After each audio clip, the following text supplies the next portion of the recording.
कहां गए मुमरा के रिजर्वेशन प्लॉट्स? आखिर किसके रहमो करम से मुमरा प्रभाग समिति में लगातार इस तरीके से हो रहे हैं अवैध बांध का? नमस्कार आदाब, मैं नुसरत चौधरी, आप देख रहे हैं तीखे बोल में आपका स्वागत।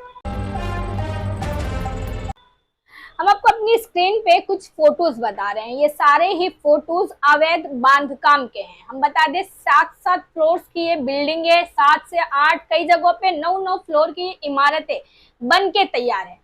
जब ये इमारत बन रही थी तभी हमने और हमारे कई साथियों ने इन इमारत के खिलाफ कंप्लेंट भी दी है। कई जगहों पे ट्विटर पे कंप्लेंट की गई है और कई जगहों पे पेपर वर्क में इन अवैध बांधकाम को लेके शिकायत की गई है। मगर हम बता दें, मुमरा प्रभाग समिति के एएमसी बालू पीचड़ जी आखिर वो किस नशे में खोए हुए होते हैं कि उन्हें ना ट्विटर की कंप्लेंट्स नजर आती है और ना ही पेपर वर्क में दी गई कंप्लेंट। अवैध बांधकाम के खिलाफ पेपर वर्क में दी गई कंप्लेंट भी बालू पीचड़ जी को नजर नहीं आती। हम आपको जो फोटोज बता रहे हैं ये ट्विटर पे दी गई कंप्लेंट है। तकरीबन 6 महीना और 1 साल की ये कंप्लेंट है जिसपे कोई कार्रवाई मुमरा प्रभाग समिति द्वारा नहीं की गई है। हालांकि अब वो इमारतें बन के तैयार हो गई और न जाने कितने ही मासूम लोगों ने अपनी मेहनत की कमाई इन बिल्डिंगों में लगा दी होगी। शायद मुमरा थाना और आसपास के कई इलाके के लोग लक्की कंपाउंड का हादसा आज भी नहीं भूले होंगे। लक्की कंपाउंड बिल्डिंग जो 8 फ्लोर की बिल्डिंग थी, जो पूरी की पूरी जमीन में ढह गई थी, जिसमें रह रहे लोगों को जानी नुकसान भी हुआ था। तकरीबन हम बता दें मीडिया रिपोर्ट्स के हिसाब से सिर्फ और सिर्फ 40-45, मगर जो स्थानीय लोग थे तकरीबन 100 से ऊपर लोगों की उस बिल्डिंग हादसे में मौत हो गई थी।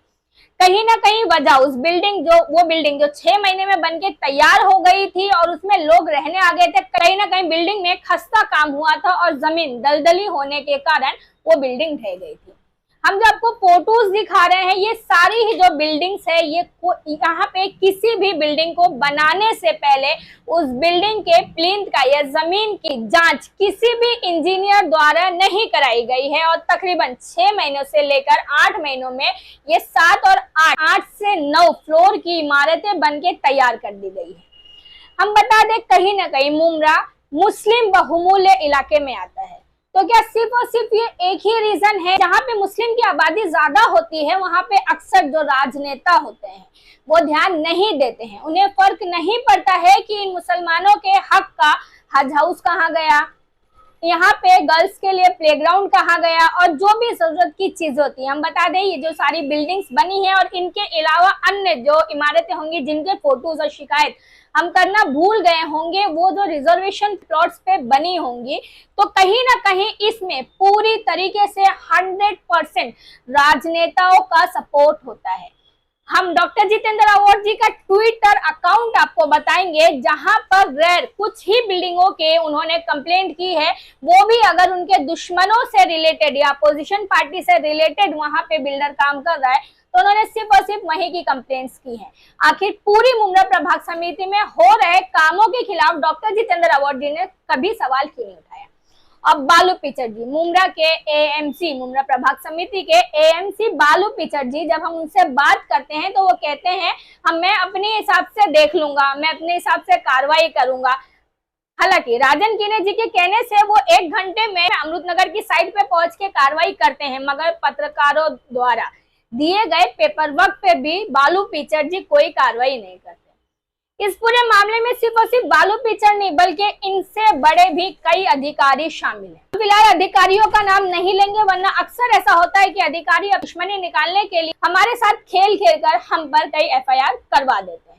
मगर एएमसी बालू पीचड़ जी को आखिर कब शर्म आएगी, उनकी आंखें कब खुलेगी और मुमरा में लाखों की आबादी को इस तरीके से जो उन्होंने जोखिम में डाल रखा है, इस तरीके से हो रहे अवैध बांधकाम पे उन्होंने अपनी आंखें बंद कर रखी है, आखिर उन्हें कब शर्म आएगी, कब वो अपनी आंखें खोलेंगे और ऐसे अवैध बांधकाम पर वो कार्रवाई करेंगे? हम बता दें बालू पीचड़ जी की टीम अक्सर रातों को निकल जाती है मार्केट पे कार्रवाई करने, गरीबों के ठेले उठाने। कभी वाई जंक्शन ब्रिज के नीचे जो गरीबों की दुकानें होती हैं ये अक्सर टीएमसी द्वारा, बालू पीचड़ जी द्वारा, उनके असिस्टेंट द्वारा उठाकर यहाँ से ले जाया जाता है।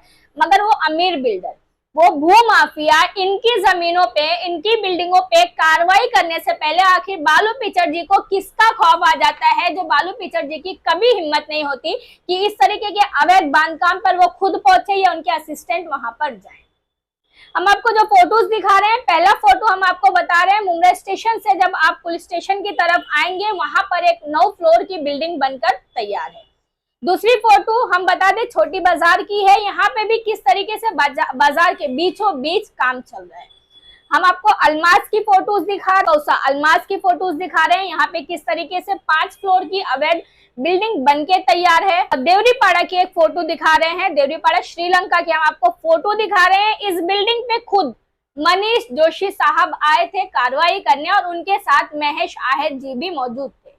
दोनों की देखभाल में ये कार्रवाई की गई थी और पूरी बिल्डिंग को फुल डाउन किया गया था और उसके बाद आज ये बिल्डिंग 4 फ्लोर की बनके तैयार है।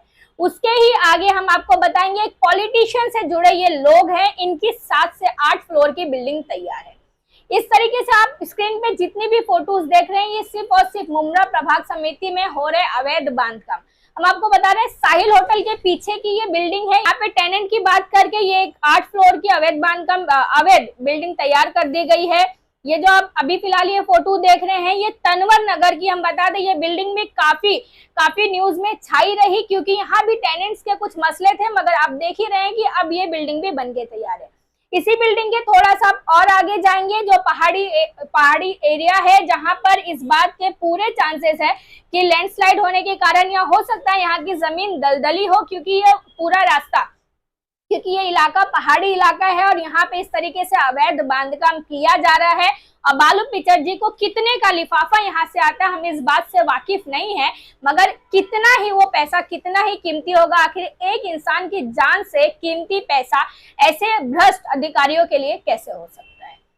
इनके ऊपर के जो अधिकारी है मनीष जोशी, सिर्फ इतना ही नहीं, बालू पिचर जी और एएमसी बालू पिचर जी टीएमसी के कमिश्नर, असिस्टेंट कमिश्नर, यहाँ तक के जो सारे ही ऑफिसर्स है, ये भ्रष्ट अधिकारी, इनका ईमान बिक चुका है, जो इन्हें इस तरीके से अवैध बांधकाम नजर नहीं आ रहे और कहीं ना कहीं लाखों लोगों की जान ये खतरे में डाल रहे हैं।